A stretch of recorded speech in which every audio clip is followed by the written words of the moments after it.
Maaskofu nao waingilia kati sakata la kufutwa kwa chama cha demokrasia na maendeleo Chadema, wanena mazito. Unatizama Mseto Media, hakikisha umebonyeza maneno subscribe pamoja na alama ya kengele ili usionapitwa na taarifa zetu. Baada ya hivi majuzi ofisi ya msajili wa vyama vya siasa kukiandikia chama cha demokrasia na maendeleo Chadema ikitaka chama hicho kujieleza kwa tuhuma kadhaa ilizoziorodhesha, huko ofisi kikihoji chama hicho kwa nini sikifutia usajili ama kukipiga faini.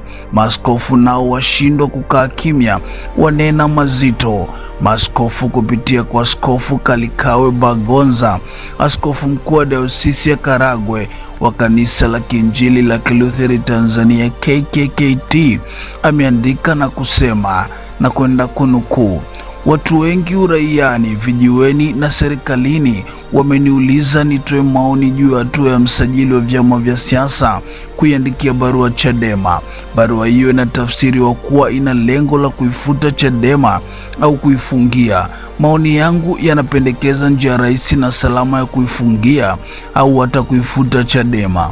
Moja, niliwahi kusema kuwa uchaguzi mkuu bila CDM ni sawa na kufikiria uchaguzi bila CCM. Tumekuwa na uchaguzi bila CDM, kila mtu ana uhoji, asiye mtu ndiye anaona ni kawaida.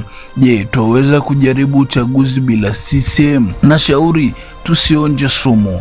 Mbili, wazo la kuifuta Chadema lipo. Na shauri twende njia ile ile ya uchaguzi, lakini tubadili formula na mpangilio. Tuifute CCM na kubakiza CDM, alafu tushauri CCM kwa siri ili iombe radhi, CCM isamehewe na kurudi uwanjani.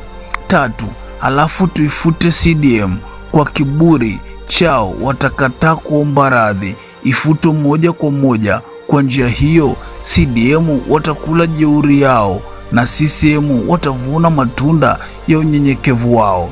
Nne, mpangilio huu unazingatia ukweli kwamba CCM na CDM wote ni wababe, mmoja ana bunduki na risasi, mwingine ana manati na mawe, na hata hatuna utawala wa sheria ulio na miwani ya kuona madhambi ya CCM.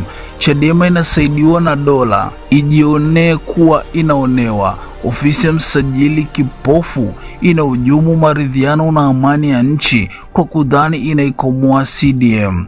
Tuliwahi kuvifuta TANU na ASP na kuzalisha CCM. TANU haikuwa na historia ya kumwaga damu, lakini kaungana na ASP iliyokuwa na damu mikononi mwake. Mtoto CCM aliyezaliwa ana nini? Tukiifuta CDM itazaliwa ipi? Mnaonaje tuifute TEC tubakize CCTI, au tuifute BAKWATA tubakize shura ya maimamu au Answari Suna? Na yasema haya kwa sababu tumefeli kuishi kwa amani na tofauti zetu. Narudia kushauri wasajili wetu wafanye kazi ya kusajili, sio kuendesha taasisi wanazozisajili. Tatizo sio CCM wala CDM, na tatizo sio Rais SSH. Anaweza kuwa anaonewa na kuhujumiwa. Atazungumzaje maridhiano wakati watu wake wanakazana kufungia, kuteka, kukata vichwa, kuzuia mijadala na kadhalika? Tutagundua tumechelewa.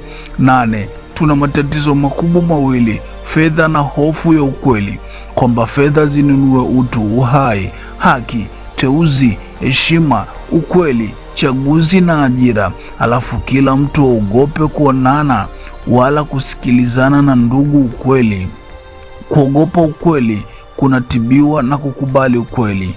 9, fedha na rushwa imeingizwa katika vyombo vitakatifu mpaka mahekaluni. Ni tamu. Utamu huu unavifanya vyombo hivyo vitamani madaraka ili vilinde rushwa. Na shauri tuchore mistari, tuache rushwa. Tusipoacha atainuka mtu anayekula rushwa lakini ameichukia, atatutapisha hiyo rushwa.